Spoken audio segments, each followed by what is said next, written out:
Most people don't realize how much of their life is shaped by one quiet force. Not fear, not laziness, but the need to be liked, to be approved of, to fit in, to not make waves. It doesn't shout, it whispers, and it slowly decides what people say and what they never do. You're watching Ideas Explained, a place for quiet, thoughtful ideas drawn from books that matter. Think about the last time you wanted to say something honest. In a meeting, with a friend, with family, you felt it rise in your chest, and then you swallowed it. Not because it wasn't true, but because it felt risky. Staying quiet feels safer. Being agreeable feels easier. But comfort has a hidden cost.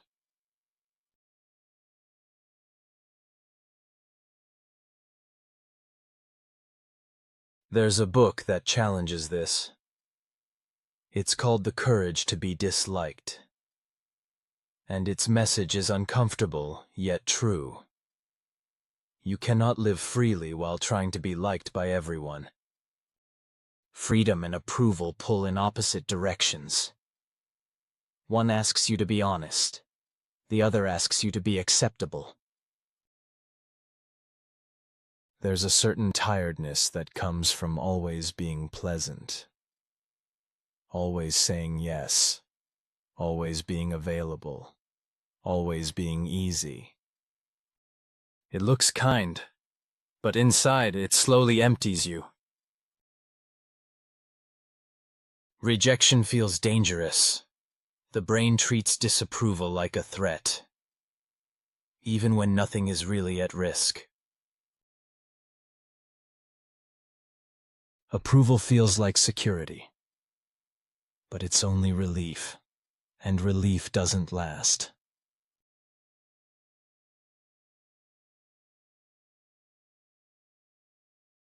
When you live for approval, you slowly stop asking what you actually want.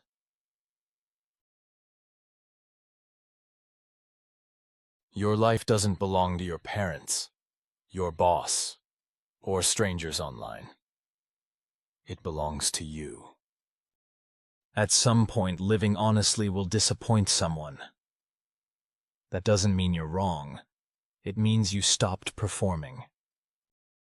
When you stop trying to be liked, you breathe easier. You start telling the truth.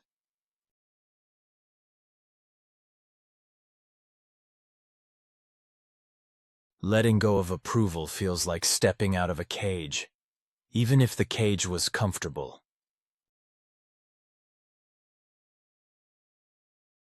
Being disliked isn't failure. It's the cost of being real. People don't lose themselves loudly. They do it quietly, one unspoken truth at a time.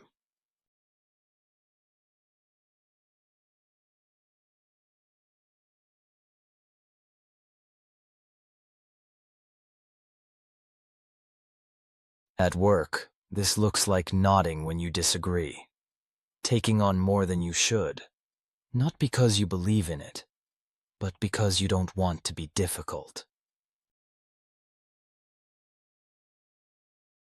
Kindness and people-pleasing are not the same.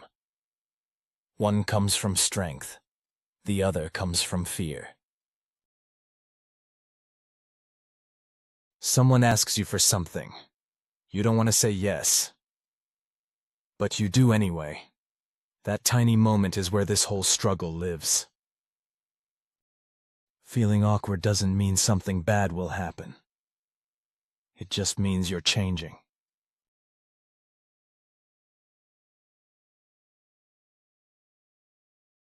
Approval is addictive. You get a little, and you want more.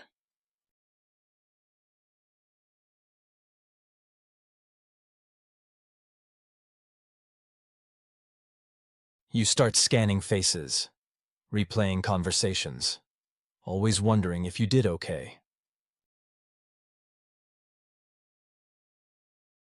Trying to be liked often makes relationships less honest. People can't know you if you hide yourself. Real connection begins when you risk being misunderstood.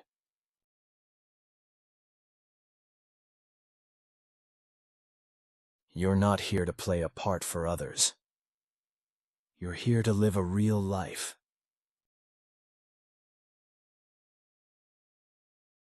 Some people will like you less, but the ones who stay will respect you more. Standing in your truth feels lonely at first, but the peace lasts.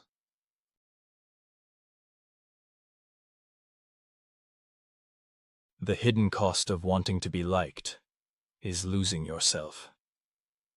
The hidden reward of letting go is finally being real. A life built on approval feels safe.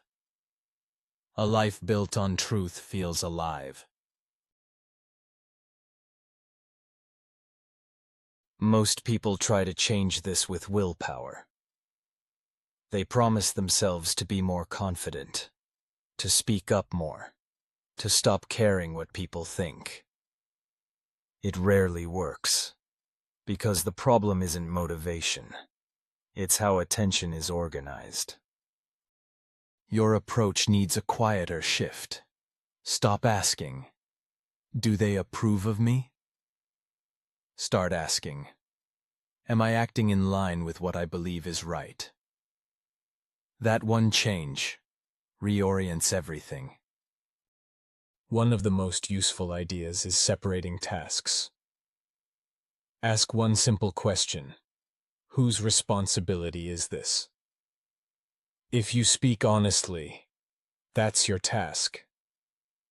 How someone feels about it is theirs. Imagine telling someone, "No."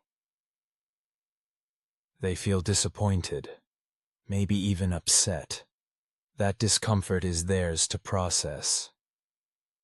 Your task was simply to tell the truth.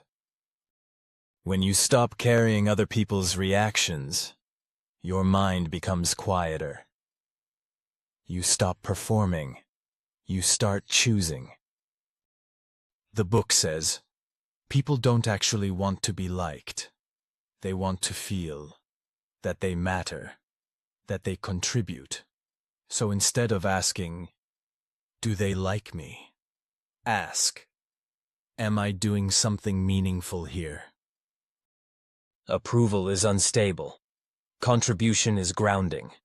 You can't control how people feel, but you can control how honestly you show up.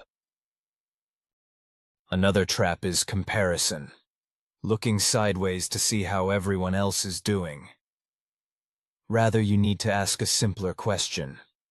Am I improving compared to yesterday? When you stop comparing, confidence becomes quieter. It doesn't need to prove itself. It just moves forward. Being disliked is not a problem. It's the price of being real. Every honest life has critics. When you live this way, something changes. You feel lighter, clearer, more present. Not because everyone approves, but because you no longer need them to. These ideas come from The Courage to be Disliked by Ichiro Kishimi and Fumitake Koga. The book is linked below for anyone who wants to go deeper. I post more ideas like this on this channel every week. Thanks for watching. Ideas Explained.